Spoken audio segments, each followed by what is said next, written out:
welcome to the Mindset Michelle TV show. We're so super excited for you to be joining us again today for what's going to be another incredible show where we have the amazing, the one and the only and the amazing Kiran Kumar. Hello, Kiran. Hi, Michelle. How are you doing? I'm great, thank you. And it's so fabulous having you on the show. Kiran is somebody that is leading a revolution, a movement that I'm so super passionate about. And as you'll see in a moment, she's got Roaring Ahead as one of her brands and branding images. And it just describes her so well. But before we go too much into the brand and the movement, Kiran, can you explain to people a little bit more about who you are and how you came to be doing what you're doing now? Well, mine's been a long journey, and it's been a journey of discovery. And really, it's been kind of forged because I've been invisible most of my life.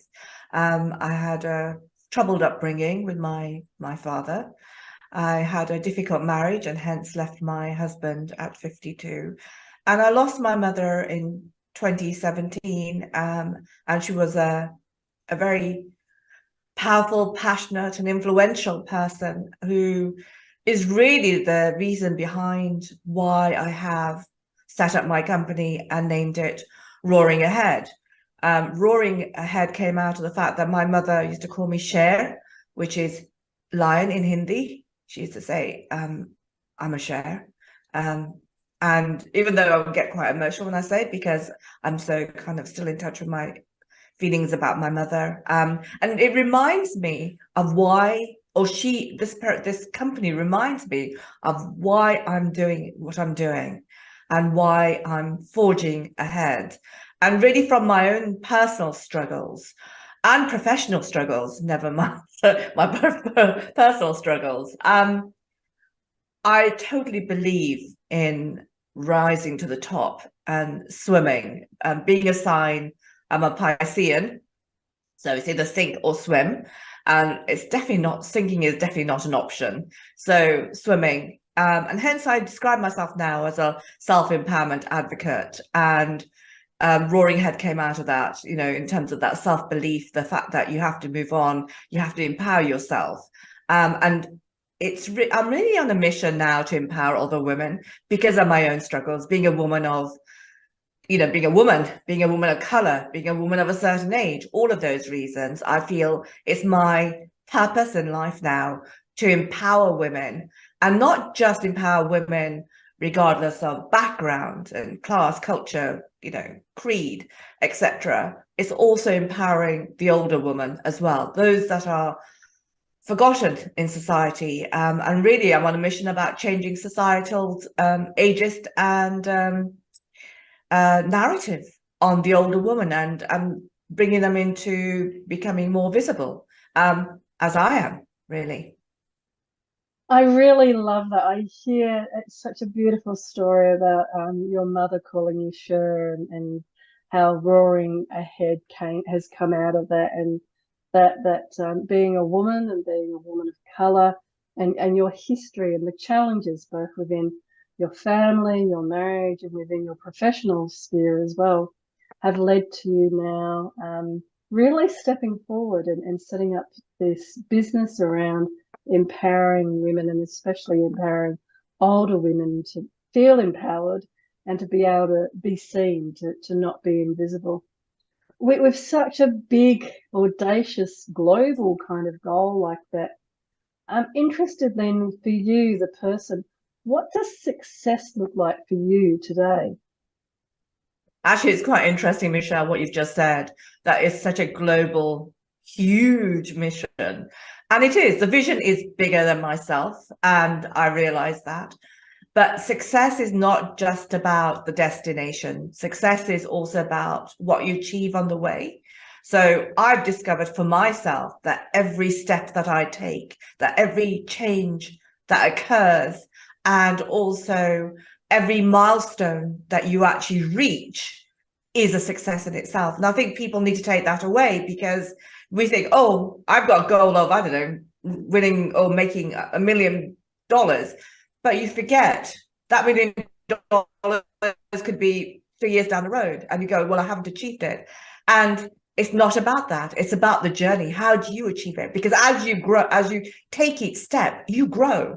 And I've discovered that through my business. It's every week brings a change. Every day you achieve something different. And I think you need to see that as a success because it's movement in the right direction.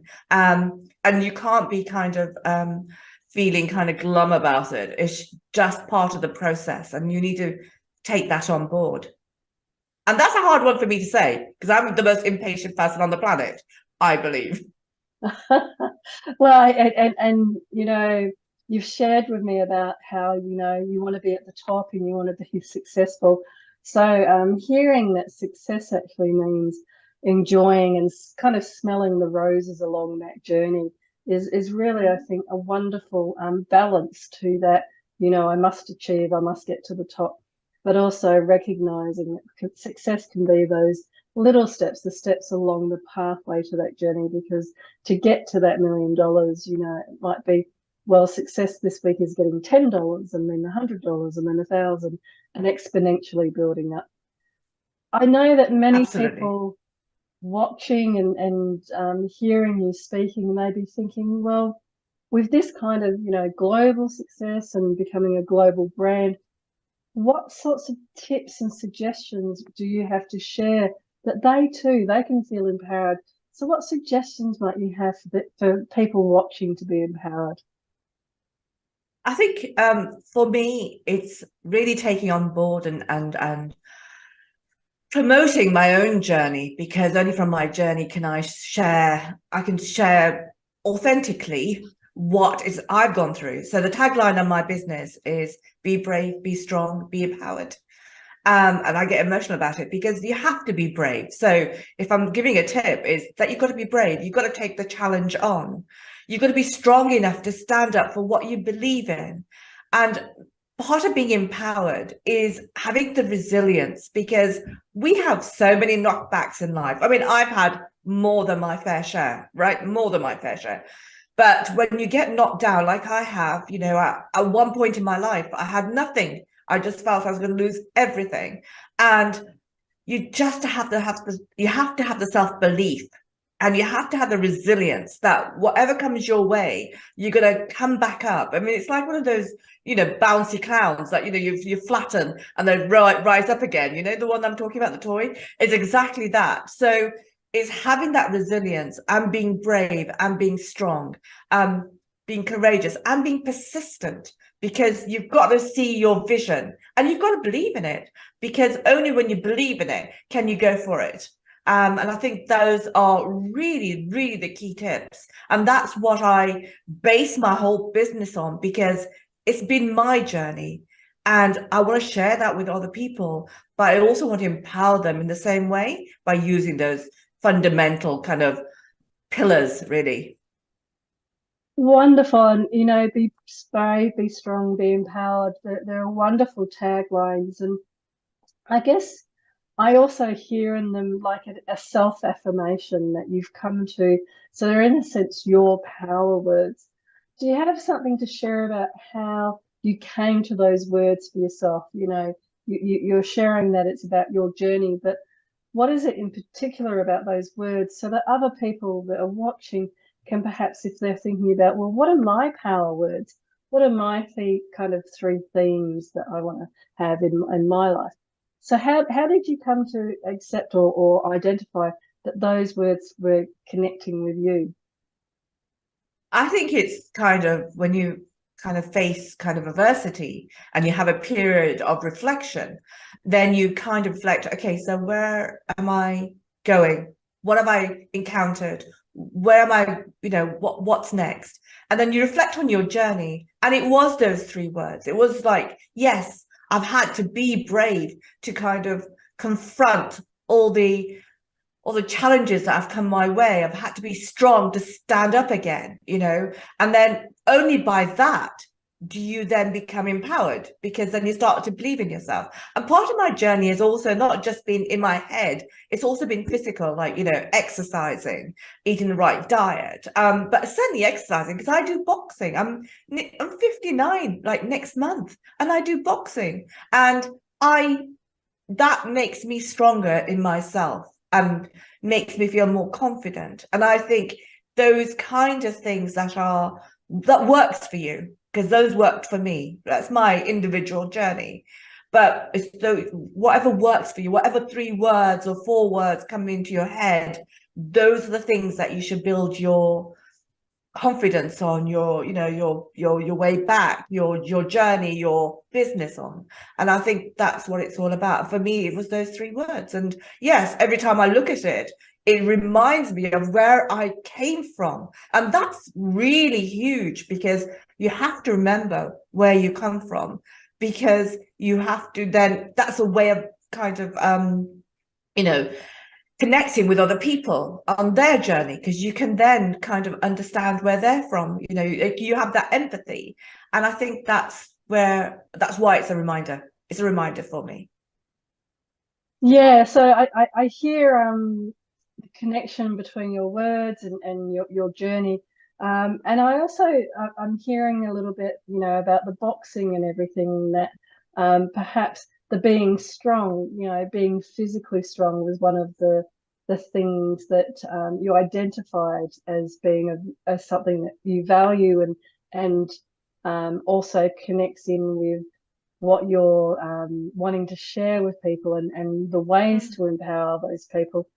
What sorts of other things do you think from your journey and your learnings, and you've shared quite a bit about, having quite a few difficult challenges at times.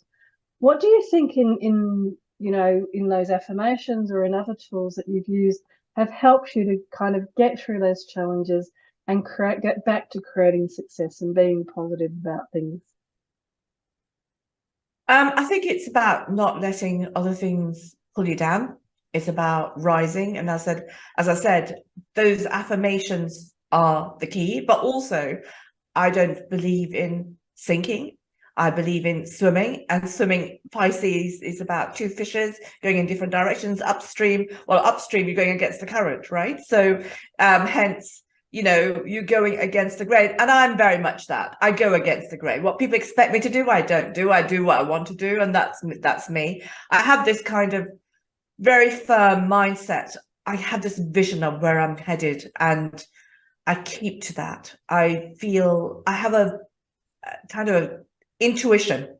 And that's the other thing. Intuition is the other key to where I go and what I do, because I believe in my intuition. I follow it. I follow my gut. And when I haven't followed my gut, I haven't followed my intuition, I feel lost. I feel that I've gone in the wrong direction.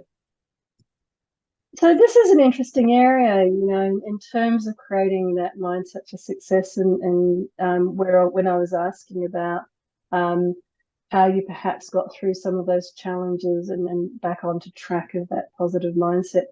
So do you think that following your intuition and following your gut has been something that really helps you to perhaps get through situations or circumstances that you weren't sure of how to get through it or what to do?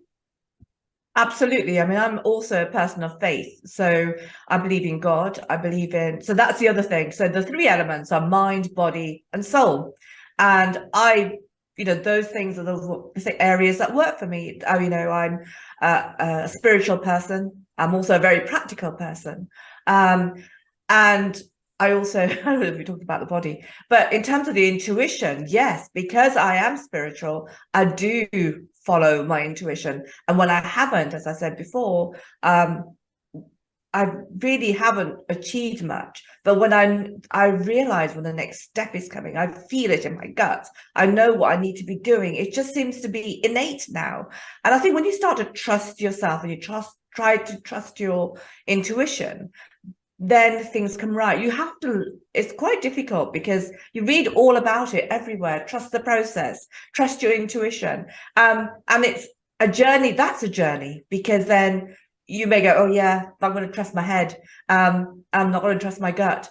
But when you go into believing your intuition, you know it's leading you in the right direction, then it seems to fall more naturally. And it does for me now. And hence, part of my spiritual side is believing in what I feel within myself.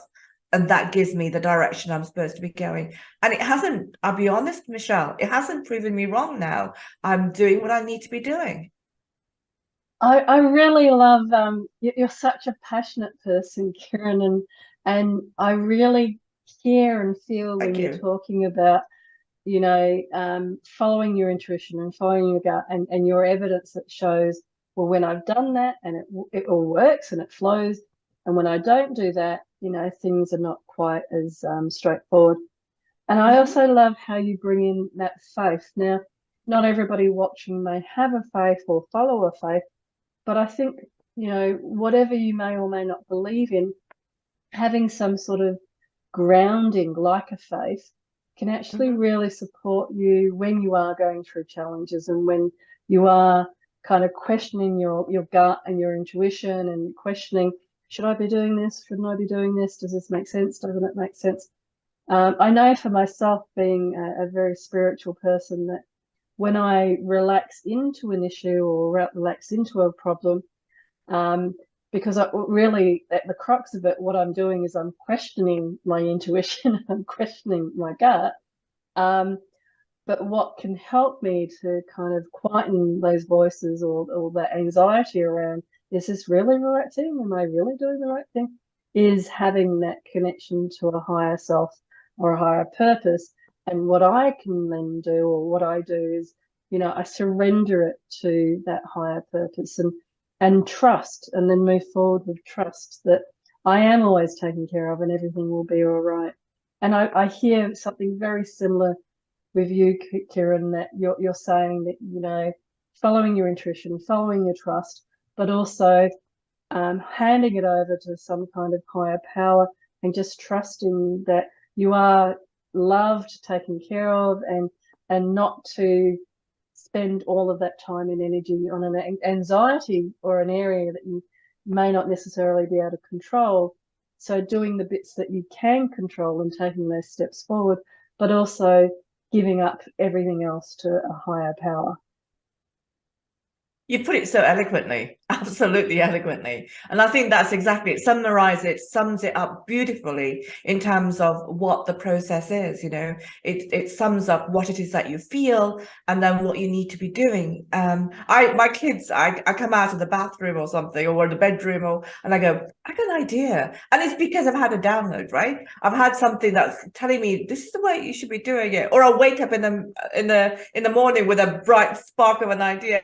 It's because I've felt something rise within me, and I'm going, that's what I should be doing.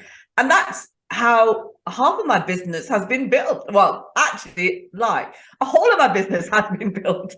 I knew I had to do this. I was told I need to do this. I was directed to do this, and I feel I'm still being directed, which is absolutely beautiful because, as you said, you relax into the process and you think, okay, I think when we're younger, we're kind of very busy with the practical side of our heads. And as we get older and we become more in tune in what's going around in the world and with ourselves and with, the spirit and with God and with all the other things, as you grow and you develop, you realize there's more to what you see. And that kind of opens you up to the various channels, really.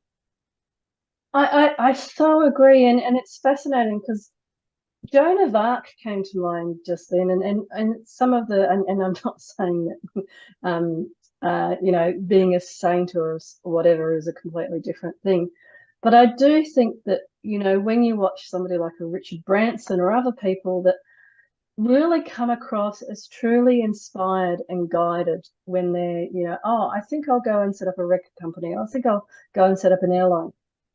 Somebody like that's a very smart business person, but they're also Mhm. in many ways very guided that that's what they're meant to be doing, because there was a reason that he picked, the airline industry at the time or the record company at the time and didn't pick another industry or whatever.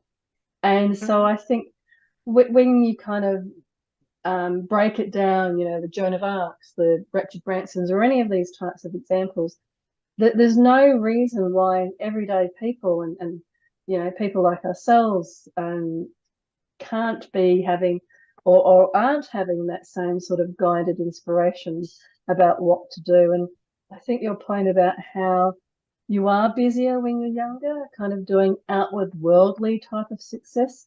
And then as you get older and you start to, I guess, mortality, people die, life changes, COVID or whatever happens, and you start to really then tune in more to, well, what's really important in life. And that's where you start tuning into yourself and what you really want to be doing. So I'm really loving these tips and these suggestions around the intuition and the spiritual or religious guide that you're sharing, because I think they're very deeply and they're very moving ways that people can keep creating these mindsets for success. Absolutely, absolutely. And I think, you have to open yourself to a variety of things and not be closed-minded. So this is where your growth mindset comes in, right? It's like being open, not just to, all the motivational stuff that you see on the internet and all the words that we get, but also the other side as well, in terms of, improving your body and then your soul, and being on the spiritual side of things, just opening yourself to everything and anything, and things would resonate with each individual person. And it's interesting what you've just said, Michele, in terms of everyday people. We are everyday people. I've come from, a middle class Indian background. My parents emigrated. I've been through the toughest of times. I've been through a divorce. I was Mrs. Average, right? And I'm still that. But I'm trying to carve something different for myself and for my children, and if I can, for society as a whole. I mean, through my podcast, that's definitely making, waves, which is great. And I think that's what it's about. It's about what resonates with you, what sinks in with you, and anybody can do it. Anyone. It's just having the self-belief, the self-confidence, and the resilience, as I said, going back to those tips, and persistence to carry on, regardless of what people say. People will love you or people will hate you. You've got the nayers and the people agree or don't agree. I remember when I came out with the idea of you're not invisible after 50, I said to my children, I'm going to trademark it. And I did. And my kids going, oh, why are you doing that? Because I believed in it. I believed in it enough right from the onset, what I was doing. I had that self-belief. I had no idea what I was doing, but I believed in what I was saying. And it's having that self-belief, and that's crucial. And also knowing that you as a person are of value. I've had the haters. I've had people who have hated me all my life. I've been invisible to people. I haven't been heard by people. I've been ignored by people. I've had them all, right? I've got the t-shirt. I wear it with pride now. And I'm not invisible. And I think that kind of steers you on to go, right, I'm not going to be any of that. I'm going to be this. And it's having that resilience and persistence and self-confidence and self-belief over anything else. And I think when you start to believe in those things and you raise your kind of vibration, then you lift yourself up. Others may not lift you up. People want to knock you down, right? But you need to lift yourself, and you go, right, okay, that person's knocking me down, but I'm going to raise that a little bit further. I'm going to show you how I'm going to do this, right? And that's what you need to go for. And that's my kind of, advice. I love that. And I love that. Everyday people, being an everyday person. And I think that that's one of the gifts that I've been personally aware of when I've spoken to people like yourself and others, of how the ordinary is so incredibly extraordinary, and everybody has that extraordinariness. And the passion that people get is from when they're actually on their paths, following their passion. And you so eloquently put it as self-belief and self-confidence and persistence. And it's lots and lots of positive and strong energy towards yourself in that way. So self-belief that you can do it, self confidence that you have the skills and the ability to do it and the persistence to do it. And I love, I love your example of, over 50, I'm not invisible, and going and trademarking it. And your kids looking at you like, you've just gone insane and should we lock up mum kind of thing. But having that self-belief and that knowing, the inner knowing or the intuition that we talked about, that you don't know what it's going to look like or where it's going to go, but you're taking those, like we talked about right at the very beginning, those little steps towards making that $1 million or making the whatever dent in the planet, and changing society and their views around people over 50, and especially women over 50. Mm-hmm. So all of these things are, I think really important tools and skills and self-belief that you're sharing, and just incredibly wonderful. Is there any other last points and gold that you would like to share with people? I would just say that carry on, lift yourself up, move ahead. Don't let anybody stop you. As you said about the you're not invisible after 50. Yeah, the fact is now that my children believe in it enough that they're becoming directors of the company, right? So, this is not just my vision now. It's a vision for them and for future generations. And it's creating a legacy. It's creating a change in society. It's creating a shift in the world. And I think that's what it's about. And I think you need to believe that anybody can do it.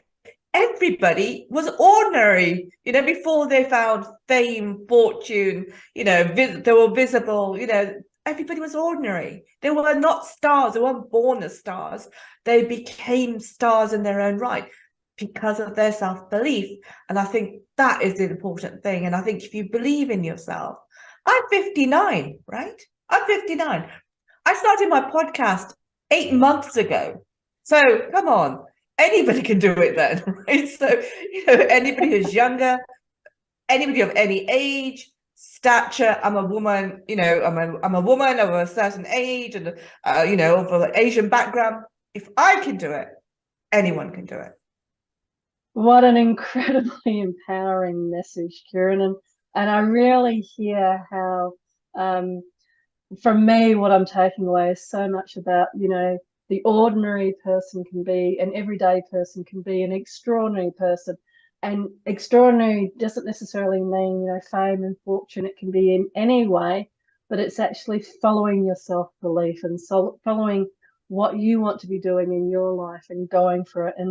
And I love the story already that you've shared of, the kids looking at you like you're crazy, and now they're coming onto the company itself as directors. If people were wanting to reach out to you to find out some more about Roaring Ahead or Over 50, You're Not Invisible, what's the best way to get hold of you? Well, I'm all over social media. So Kiran Kumar on LinkedIn, or You're Not Invisible After 50. I'm on the top of Google rankings, so I'm really proud of that. And Roaring Ahead, of course, you can reach through that as well. So there you got it. Fabulous. And I love asking this question, and I have heard when you've mentioned through the chat today, being a woman of color and coming from a difficult, familial background and everything. So I'm interested, if you were to talk to the younger Kiran, what sort of advice would you give to your younger self? Well, that's quite emotional because of what I've been through. Now I would say that you are of value, that you have a place in the world, and you need to show up, and you have to have that self-belief. And that's what I would tell that younger self. I think that's empowering enough for that individual. And I wish I had someone to tell me that when I was younger. But now, this is what the journey that we're on is, that we share what we have with other people. So not just to my younger self, but to everyone who's listening, really, to be honest. And what a heartfelt, I can really feel that. And in a similar way, technology is such an incredible thing, because we can be on something like this today to be sharing, if there's one thing that we want people to take away from the show, whatever age they might be, it's that belief in themselves and the belief that they can be extraordinary in whatever they want to do. Kiran, it's been such a beautiful, beautiful honour to have you on the show today. Well, thank you very much. I feel the emotion as well. And I'm not just a practical person, I'm very emotional. My kids see me cry all the time. But no, thank you, Michelle, for having me on. I mean, for allowing me to share my journey and my story. And what an extraordinary story it has been. So thank you, Kiran, and to everybody watching. It's been another incredible journey looking into what it is, some tips and suggestions around creating that mindset for success. But for now, from my heart to your heart, be great, be fabulous, and be you.